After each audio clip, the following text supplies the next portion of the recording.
इस एडवेंचरस कहानी की शुरुआत होती है जापान में एक आदमी को दिखाते हुए जो कि ऊंचे ऊंचे पहाड़ों पर मेडिटेशन करते हुए बैठा हुआ था। वह आदमी तो अपने मन के अंदर कुछ ऐसे फाइट्स देख रहा होता है जिसमें कि कोई सोल्जर एक खतरनाक टाइगर से लड़ाई कर रहा है। ये सीन बहुत ही ज्यादा खतरनाक था क्योंकि वो टाइगर नॉर्मल टाइगर से कई ज्यादा बड़ा होता है और अब वो जिस तरीके से चिल्ला रहा था तभी अचानक वो आदमी भी अपनी आंखें खोल लेता है। उस आदमी को तो कुछ अजीब सी पावर्स महसूस हुई जो बहुत ही ज्यादा थी। आखिर ये क्या हो सकता है, इसके लिए तो आगे देखना पड़ेगा। अब ये पूरा सीन कट होकर अमेरिका के नेथन नाम के एक आदमी के पास चला जाता है। नेथन तो एक एक्स सोल्जर हुआ करता था लेकिन उसने मिलिट्री की जॉब छोड़ दी और आज वो एक एंटरटेनर यानी कि परफॉर्मर के रूप में काम करता है और लोगों को सिर्फ अपनी बहादुरी की कहानियां सुनाता है कि किस तरीके से वो अपने साथियों के साथ जंग में लड़ा करता था। हालांकि नेथन अपने देश के प्रति बहुत ही ज्यादा लॉयल होता है और उसने मिलिट्री सोल्जर बन के बहुत सारे मिशन जिताने में हेल्प की थी। लेकिन सच्चाई तो ये थी कि कुछ समय पहले नेथन ब्रिटिश गवर्नमेंट के लिए इंडिया में काम करता था, लेकिन नेथन ने अपने कैप्टन के कहने पर कई सारे इंडियंस की जानें ली थी, जिसका रिग्रेट आज भी उसे होता है और वो रातों को सो भी नहीं पाता। इन्हीं सारे रीजंस की वजह से नेथन ने अपने सोल्जर की जॉब छोड़ दी थी और वो तब से ही इन छोटे मोटे परफॉर्मेंस में काम करने लगा कुछ पैसे कमाने के लिए। लेकिन फिलहाल के लिए उस शो का ओनर जो होता है वो बार बार नेथन को बुला रहा था स्टेज पर, लेकिन नेथन तो बियर पीकर नशे में पड़ा हुआ था। ओनर बहुत ही ज्यादा गुस्सा हो गया नेथन से और वो पीछे आकर उससे बोलता है कि ये तुम्हारा आखिरी शो होगा, इसके बाद मैं तुम्हें जॉब से निकाल रहा हूँ क्योंकि मैं परेशान हो गया हूँ। नेथन भी अब बहुत ज्यादा बोलने के कारण स्टेज पर चला जाता है और उस शो को इस तरीके से परफॉर्म करता है कि वो उसका आखिरी शो है। नेथन ने तो अब परफॉर्मेंस के तौर पर अपनी सारी कहानियों को सुनाना स्टार्ट कर दिया कि जिस तरीके से वो सोल्जर हुआ करता था और उसके कई सारे साथी मिलकर दुश्मनों को पछाड़ देते थे। नेथन के हाथ में तो बंदूक भी मौजूद थी जिसे कि सभी लोग गौर से देख रहे होते हैं। नेथन एकदम पागलों की तरह गन को लोड करता है और उसे चलाकर दिखाता है। उसने चारों तरफ फायर करना स्टार्ट कर दिया जो किसी को लग भी सकती थी और वो मर जाते। इसी वजह से वहां पर मौजूद दर्शक इतने ज्यादा घबरा जाते हैं कि वो वहां से भागने लगे। लेकिन नेथन को कुछ फर्क नहीं पड़ता था क्योंकि ये तो उसका आखिरी शो है, इसके बाद तो वो ओनर उसे निकाल ही देगा। इसीलिए नेथन ने इस तरीके का बिहेवियर दिखाया और खुद ही उस जगह से दूर चला गया।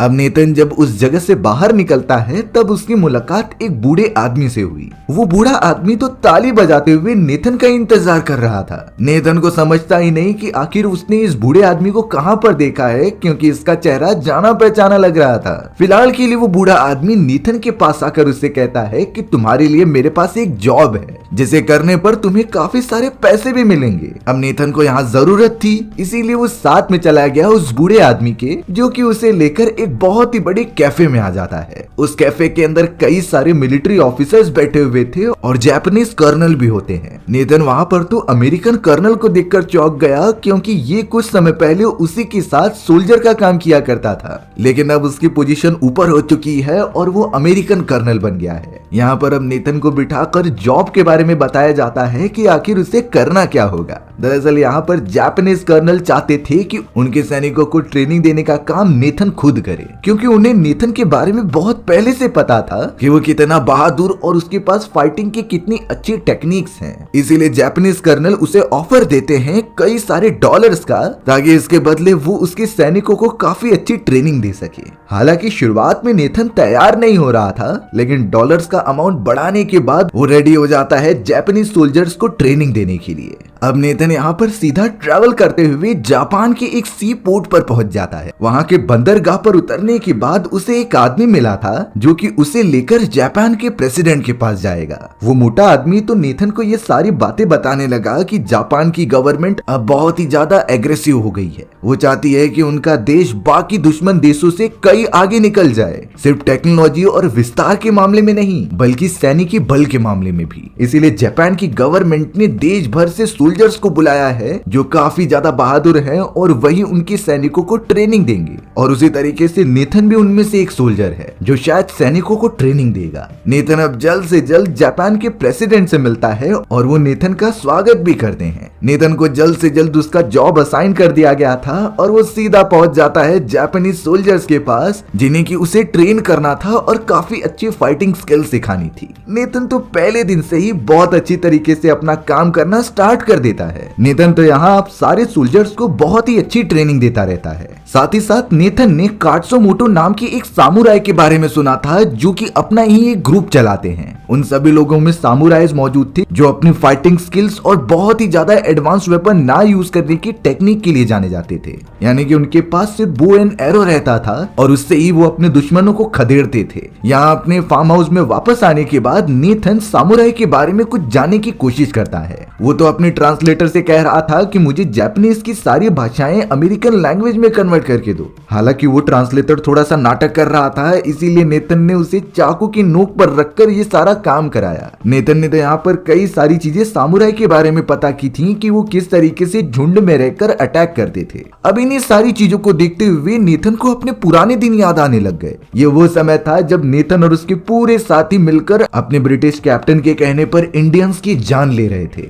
हालांकि नेथन को इन सारे कत्ल के बाद बहुत ही ज्यादा रिग्रेट होने लगा। इन सारे खत्म किए गए इंसानों का जिम्मेदार खुद को ही मान रहा था। इसी वजह से नेथन ने वो सोल्जर की जॉब छोड़ दी थी। अब हमें यहाँ प्रेजेंट टाइम में दिखाया गया जहाँ नेथन अगले दिन जापानीज सोल्जर्स को काफी अच्छी ट्रेनिंग देता है। अब तक वो सोल्जर्स काफी अच्छी तरीके से बंदूक पकड़ना और चलाना सीख गए थे। उनका प्रोग्रेस बहुत ही जल्दी हो रहा था। लेकिन तभी अचानक वहाँ पर जापानीज कर्नल अपने कुछ गवर्नमेंट साथियों के साथ आ जाते हैं। जापानीज कर्नल ने नेथन से कहा कि सामुराई के एक ग्रुप ने हमारे एक प्लेस पर कब्जा कर लिया है और उस रीजन में जाने के कारण वो सामुराई हम पर हमला भी कर रहे हैं और ये सारे सामुराई काट्सुमोटो के ग्रुप के मेंबर्स थे। इसीलिए अब जापानीज कर्नल चाहते थे उस पूरे इलाकों में से सामुराई को खत्म करना और उस जगह को गवर्नमेंट के अंडर करना ताकि वहां रेलवे लाइंस बिछाई जा सकें। जापानीज कर्नल ने नेथन को यह आदेश दिया कि तुम सारे सैनिकों को लेकर सामुराई से लड़ाई करने के लिए जाओ। लेकिन नेथन उनसे ऑब्जेक्शन करता है कि अभी तक ये सारे सोल्जर्स उस तरीके की लड़ाई के लिए रेडी नहीं हुए हैं। इन्हें तो अभी अभी गन पकड़ना आया है, लेकिन इनका निशाना अभी तक वैसा नहीं है जिस तरीके से जंग में चाहिए था। हालांकि जापानीज कर्नल ये सारी चीजें नहीं सुनना चाहते थे। उन्हें तो सिर्फ वो जगह चाहिए थी और सामुराइज को खत्म करना था। इसीलिए वो नेथन पर प्रेशर डालने लगी कि चाहे कुछ भी हो जाए तुम सैनिकों को लेकर वहां अगले दिन हमला करने जाओगे। अब इन बातों को डिमॉन्स्ट्रेट करने के लिए नेथन ने एक गन उठाई और एक सोल्जर को खुद के ऊपर शूट करने के लिए कहा। वो सोल्जर तो शुरुआत में डर रहा होता है, इसीलिए नेथन ने उसके कैप पर शूट किया, जिसके बाद वो सोल्जर अपनी गन उठाकर नेथन की तरफ फायर करता है। हालांकि इतना सारा डेमोन्स्ट्रेट करने के बाद भी वो जापानीज कर्नल नहीं मानता और अब मजबूरी के कारण नेथन को अपने सारे सैनिकों को लेकर अगले दिन उस फॉरेस्ट वाले इलाके में जाना ही पड़ा। ये वही इलाका होता है जहां काट्सुमोटो के सारे सामुराई वाले सैनिक मौजूद थे और जो भी इस इलाके में आता उन्हें वो बो एंड एरो की मदद से मार देते। थोड़े समय तक वेट करने के बाद अचानक सामुराई घोड़े पर बैठकर बो एंड एरो की मदद से आ गए थे, जो कि उन सभी पर हमला करने लगे। लेकिन यहाँ नेथन जो सारे सैनिकों को गाइड कर रहा था वो उन्हें फायर करने का आदेश देता है। अब इतने एडवांस वेपन्स उन सामुराइज के सामने यूज करने के कारण कई सामुराई की जान चली गई। लेकिन उन सामुराइज का निशाना बहुत ही अच्छा था, जिससे कि वो अपने बो एंड एरो की मदद से सोल्जर्स को मारते जाते। देखते ही देखते वहां पर एक बड़ी सी जंग चालू हो गई थी। यहाँ तक कि नेथन भी नीचे उतर चुका था उन सामुराइज से लड़ाई करने के लिए और उसके पास तो पहले से फाइटिंग स्किल्स थी ही, इसीलिए वो कई सारे सामुराइज को ढेर कर देता है। यहाँ पर सामुराई ने तो नेथन की उस ट्रांसलेटर को भी मार दिया जो उसके साथ मौजूद था। इसीलिए अब नेथन के पास कोई ऑप्शन नहीं बचता उनसे अकेले फाइट करने के लिए। हालांकि आधे से ज्यादा सोल्जर्स तो डर के मारे वहां से कब का भाग चुके थे। सिर्फ एक नेथन ही था जो अकेला उन सामुराई से फाइट कर रहा था। अब ये सारी चीजें उन सामुराइज का हेड जिसका नाम काट्सुमोटो था वो नेथन को देख लेता है। उसने ये नोटिस किया कि नेथन एक सोल्जर होने के बावजूद भी हमारे सारे सामुराई से अच्छी तरीके से लड़ रहा है और ये फाइटिंग स्किल्स तो बहुत ही ज्यादा इंप्रेसिव हैं। यहाँ नेथन को कई सामुराइज ने घेर लिया था और एक बड़ा सा सामुराई उसकी तरफ आता है मारने के लिए, पर तभी नेथन ने एक तलवार निकाली और उसे भी खत्म कर दिया। हालांकि इतने सारे सोल्जर्स को अकेले हराने के बाद नेथन बेहोश हो जाता है और काट्सुमोटो ने वहां आकर सामुराइज को ना मारने के लिए कहा। वो कहता है कि ये हमारा दुश्मन है और हमें इससे कुछ सीखना चाहिए। इसीलिए अब नेथन को वो अपने साथ वैली में लेकर चले जाते हैं। हालांकि काट्सुमोटो के कई सारे मेंबर्स पूछ रहे थे कि इसे तो मार देना चाहिए, लेकिन काट्सुमोटो ने बता रहे थे कि आगे चलकर हमारी जंग और कठिन होने वाली है। अगर हम दुश्मन के चाल ढाल को नहीं समझेंगे तो हम हार जाएंगे। इसीलिए अब वो नेथन को सही सलामत अपने घर लेकर आते हैं और उसके बारे में जानने की कोशिश करते हैं। अब यहाँ पर हमें नेथन को दिखाया गया जो बहुत ही ज्यादा घायल हो चुका था और एक जापानीज लेडी उसका इलाज कर रही थी। वो तो उसे खाना भी खिलाती है और उसकी मरहम पट्टी भी करती है। थोड़े समय में जब नेथन ठीक हो गया तो उसे कात्सुमोटो के पास लेकर जाया जाता है। कात्सुमोटो एक टेंपल में ध्यान लगा रहा था और वो नेथन का ही वेट कर रहा था कि वो कब आए। नेथन जब कात्सुमोटो से जाकर पूछता है कि आखिर वो लेडी कौन थी जो मेरा इलाज कर रही थी, और मैं तो तुम्हारा दुश्मन हूँ, तो तुमने मुझे मारा क्यों नहीं? तब जाकर कात्सुमोटो इतना बताता है कि जिस सोल्जर से तुम्हारी लड़ाई हुई थी वो मेरी बहन का हस्बैंड था और वो लेडी जो तुम्हारा इलाज कर रही थी वही मेरी बहन है। नेथन बिल्कुल नहीं समझ पा रहा था कि आखिर उसने तो उसके हस्बैंड की जान ली है, फिर भी वो क्यों उसका इलाज करने में इतना इंटरेस्टेड है। कात्सुमोटो यहाँ नेथन को सामुराइज के बारे में बहुत सारी चीजें बताता है और वो खुद भी एक्सपीरियंस कर रहा था वहां रहकर। उसे पता चला कि सामुराई किस तरीके से एकजुट रहना पसंद करते हैं और एक दूसरे के लिए जान भी निछावर करने के लिए रेडी होते हैं। धीरे धीरे टाइम बीतता गया और नेथन ने वहाँ के रीति रिवाजों को सीखना स्टार्ट किया। नेथन को वहाँ पर अपनापन सा लगने लगा और वो इतना समझ जाता है कि सामुराई किसी के अगेंस्ट नहीं है, वो तो शांति से रहना पसंद करते हैं, लेकिन जब उनके ऊपर हमला होगा तो वो अपनी प्रोटेक्शन के लिए पलटवार जरूर करेंगे।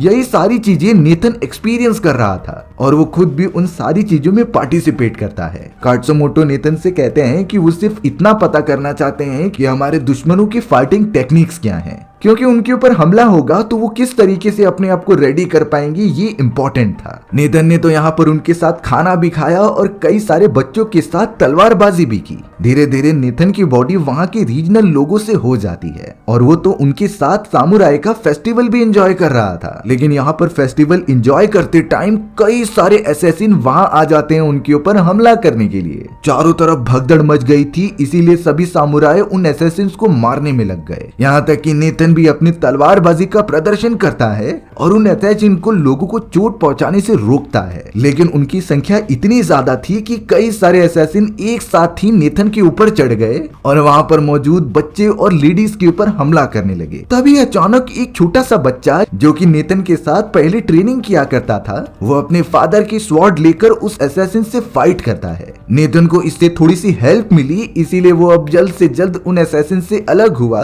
और फिर तुरंत ही अपने स्वॉर्ड की मदद से एक एक करके उन्हें मारने लगा। कात्सुमोटो और नेथन ने दोनों मिलकर वहां मौजूद असैसिन्स को खत्म कर दिया था, जिसके बाद से ही कात्सुमोटो को पूरा बिलीव हो गया नेथन के ऊपर और अब वो उसके ऊपर आंख बंद करके भरोसा कर सकता है। नेथन ने तो कात्सुमोटो को क्लियर किया कि ये हमला जरूर जापानीज कर्नल ने किया होगा, क्योंकि वो सामुराई के अगेंस्ट है और समझता है कि तुम सभी लोग आगे चलकर उसके लिए खतरा बन सकते हो। तभी कात्सुमोटो ने कहा कि अगर सच में प्रेसिडेंट चाहते हैं तो मैं खुशी खुशी मरने के लिए तैयार हूँ, लेकिन हम सभी किसी के अगेंस्ट नहीं हैं या फिर बगावत नहीं चाहते हैं। नेथन ने एक और बात क्लियर की कि ये सारी चीजें प्रेसिडेंट नहीं कर रहे हैं, बल्कि जापानीज कर्नल उन्हें फोर्स कर रहा है। प्रेसिडेंट तो जापानीज सामुराई के साम्राज्य को जोड़कर रखना चाहते हैं। कात्सुमोटो ने तो नेथन को क्लियर कर दिया था कि वो लड़ाई नहीं करना चाहते। थोड़े समय के अंदर नेथन को भी वो छोड़ देते हैं, जो सीधा वहां से निकलकर अपने जापानीज मिलिट्री कैंप में आ चुका था। नेथन वापस अपने बेस कैंप में सही सलामत पहुंच तो गया था, लेकिन जापानीज कर्नल नेथन को अपने पास बुलाकर उससे कई सारी बातें पूछते हैं। दरअसल वो जानना चाहते थे सामुराई के रहन सहन और उनकी टेक्निक के बारे में, जिससे कि वो अपने सैनिकों की हेल्प कर सके उन सारे सामुराइज को खत्म करने के लिए। उन्हें लग रहा था कि नेथन वहां पर जासूसी करने गया होगा और उसे कुछ पता तो चला ही होगा, पर नेथन ये चीजें समझ जाता है और नेथन को कोई भी बातें नहीं बताता है। वो तो सिंपली ये कहने लगा कि मैं तो वहां पर बंदी बना था, आखिर मुझे ये कैसे पता होगा। अब तो यहाँ जापानीज कर्नल ने नेथन को एक और ऑफर दिया कि तुम मेरे पूरे आर्मी को लीड करोगे, जिसके लिए अब तुम्हें डबल अमाउंट मिलेगा और तुम मेरे साथ पार्टनरशिप भी कर सकते हो। लेकिन नेथन को प्रॉपरली पता था कि ये जापानीज कर्नल बहुत ही ज्यादा धोखेबाज है, इसीलिए अब नेथन कर्नल का ऑफर रिजेक्ट करके वहां से चला जाता है। यहाँ कर्नल ने अपने सैनिकों से कह दिया कि अगर नेथन किसी भी सामुराई से मिलेगा तो इसे तुरंत मार दिया जाए, क्योंकि उन्हें अंदाजा लग चुका होता है कि नेथन को कई सारी बातें पता हैं, लेकिन वो हमें बता नहीं रहा है। वहीं अब कात्सुमोटो को प्रेसिडेंट से मिलते हुए दिखाया जाता है, जो कि ये एक्सपीरियंस कर चुका था कि प्रेसिडेंट ने ये सारे डेवलपमेंट और सामुराई पर हमला करने की बात नहीं कही थी। दरअसल ये तो सिर्फ और सिर्फ वो जापानीज कर्नल कर रहा है। प्रेसिडेंट काफी यंग हैं, इसीलिए कई सारे लोग उनकी बात ही नहीं मानते, इसीलिए कभी कभी उनके डिसीजन जापानीज कर्नल चेंज कर देते थे अपने हिसाब से। प्रेसिडेंट ने खुद यहाँ पर कात्सुमोटो से पूछा कि आखिर मुझे क्या करना चाहिए।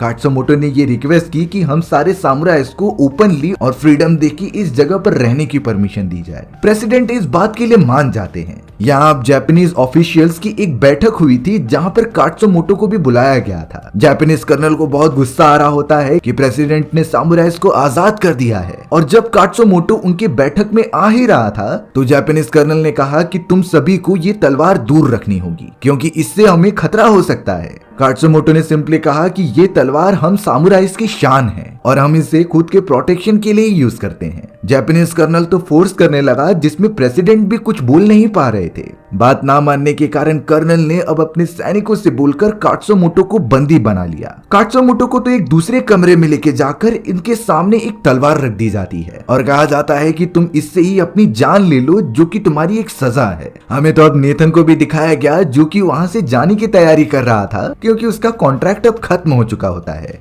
पर अचानक उसके ऊपर भी कुछ असैसिन हमला करने लगे जो शायद जापानीज कर्नल नहीं भेजा था। नेथन किसी भी तरीके से उनसे फाइट करता है और उसने ये नोटिस किया कि उसकी एक्चुअल फाइटिंग टेक्निक कन्वर्ट होकर जापानीज सामुराई की फाइटिंग टेक्निक में हो चुकी है, क्योंकि नेथन ने उतना समय सामुराइज के बीच में भी दिया था। और अब नेथन को फीलिंग आने लगती है कि वो भी एक सामुराई है। उसने बहुत ही बहादुरी से सारे असैसिन्स को मार गिराया और वो सीधा चला जाता है कात्सुमोटो को बचाने के लिए। वो सभी जल्द से जल्द वहां से निकल ही रहे थे, पर कई सैनिक उन्हें देख लेते हैं, इसीलिए साथ मिलकर उन्हें सैनिकों को हराना ही पड़ा। उस जगह पर कात्सुमोटो का बेटा भी मौजूद था जो उन्हें वहां से भगाने की कोशिश कर रहा था, पर सैनिकों की लगातार गोलियां चलाने के कारण कात्सुमोटो के बेटे को गोली लग जाती है। वो इतना घायल हो चुका था कि वो अपनी आखिरी सांसें लेने लगा। कात्सुमोटो का बेटा सिंपली अपने फादर से कहता है कि आप यहाँ से चले जाइए, हमें इन सारे लोगों को हराना है जिसके लिए आपका होना बहुत ही कंपलसरी है। कात्सुमोटो को ना चाहते हुए भी अपने बेटे को वहीं छोड़कर बाकी लोगों के साथ वहां से भागना पड़ता है। ये बातें जापानीज कर्नल को पता चल चुकी थी कि कैदी जेल से भाग चुके हैं और वो इसके ऊपर स्ट्रिक्ट एक्शन उठाएंगे जरूर। नेथन कात्सुमोटो और उसके सारे सैनिक रात गुजारने के लिए फॉरेस्ट में ही रुक जाते हैं और अब अगले दिन सफर तय करते हुए वो अपने पहाड़ी वाली इलाके में पहुंच गए थे।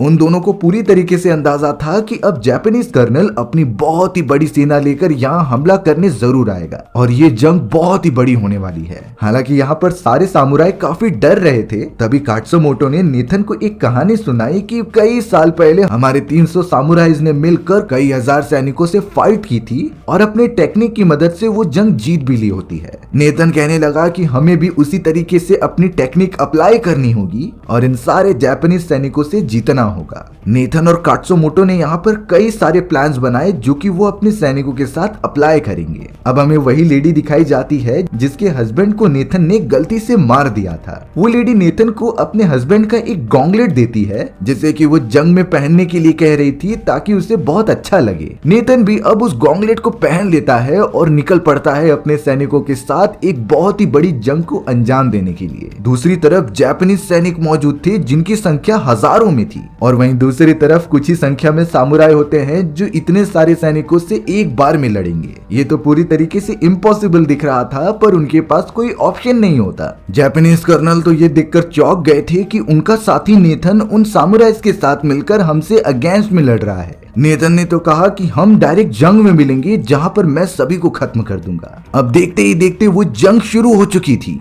कर्नल के आदेश देने पर जापानीज सैनिक काफी तेजी से हमला करते हैं अपनी गन्स की मदद से। वहीं दूसरी तरफ सामुराइज के पास ऐसी कोई भी वेपन नहीं होते। वो सभी अपने प्लान के अकॉर्डिंग वर्क करने लगे और तब तक वेट करते हैं जब नेथन हमला करने का आदेश न दे। जापानीज सैनिक जब लगातार बंदूक से फायर कर रहे थे तो वो बार बार पीछे हटते जाते ताकि सैनिक उनके काफी करीब आ जाएं। और अब नेथन ने उन्हें कहा कि हम तब हमला करेंगे जब वो सारे सैनिक गन रीलोड करने के चक्कर में मौजूद होंगे। अचानक सारे गन्स रीलोड करने में बिजी हो गए और नेथन ने आदेश दिया अपने सामुराइज को हमला करने का। वो सभी तो बो एंड एरो लोड करते हैं और उन सैनिकों की तरफ फायर कर देते हैं, जिससे कि जापानी सैनिक काफी घायल हो चुके थे। वो सभी यहाँ से वहाँ अपनी जान बचाकर भागने लगे। सभी सामुराई इकट्ठा हो जाते हैं और हमला करने के लिए आगे बढ़ जाते हैं। पर ऑब्वियस बात थी कि जापानीज सैनिकों के पास कई सारी एडवांस गन्स भी मौजूद होती हैं। मशीन गन से लेकर ग्रेनेड तक भी उनके पास थे, जो लगातार हमला करते हुए कई सामुराइज को मौत के घाट उतार देते हैं। और अब एक समय के बाद नेथन और कात्सुमोटो को लगने लगा कि वो हार ही जाएंगे, क्योंकि उनके बहुत सारे सामुराइज अब मर चुके हैं। सारे के सारे जापानी सोल्जर्स ने उन दोनों को घेर लिया था और एक भी सामुराई बचा नहीं होता। इसीलिए अब कात्सुमोटो इस तरीके की हार को बर्दाश्त नहीं कर पाएगा, क्योंकि सामुराई या तो जंग जीतते थे और अगर वो हार जाए तो वो अपनी जान ले लेते थे। कात्सुमोटो ने नेथन को गुड बाय कहा और उसके ही तलवार की मदद से खुद को स्टैब कर दिया। कात्सुमोटो नेथन को थैंक यू कहकर वहीं मर जाता है। सभी के सभी जापानी सोल्जर्स इस बलिदान को देखकर काफी चौंक गए और उसके सम्मान के लिए वहां पर थोड़ी देर के लिए शांति रखा। हमें अब थोड़े समय बाद नेथन को दिखाया गया, जो कि कात्सुमोटो की तलवार लेकर प्रेसिडेंट के पास आ जाता है। हालांकि जापानीज कर्नल प्रेसिडेंट को कह रहे थे कि नेथन एक दुश्मन है और उसकी तरफ से हम कोई भी चीज नहीं ले सकते, पर नेथन ने प्रेसिडेंट को एक बात बताई कात्सुमोटो की, क्योंकि उसने कहा था कि अगर प्रेसिडेंट चाहे तो वो सभी सामुराई अपनी जान भी दे सकते हैं। इस बात से प्रेसिडेंट को इतना तो समझ में आ गया था कि कात्सुमोटो और सामुराई की पूरी प्रजाति बहुत ही अच्छी थी, वो तो अपने देश का भला चाहती है। इसीलिए प्रेसिडेंट ने तलवार लेकर अमेरिकी सैनिकों से बंदूकों का कॉन्ट्रैक्ट कैंसिल कर दिया और तो और जापानीज कर्नल को जेल में डाल दिया, जिसके बाद वो जापान की डेवलपमेंट में काफी इंटरेस्टेड लगने लगे और बहुत सारे एडवांसमेंट अपने देश में अप्लाई करते हैं। नेथन भी वहां से सारे कॉन्ट्रैक्ट खत्म करने के बाद वापस अपने घर चला आता है और हमारी कहानी यहीं पर खत्म हो गई।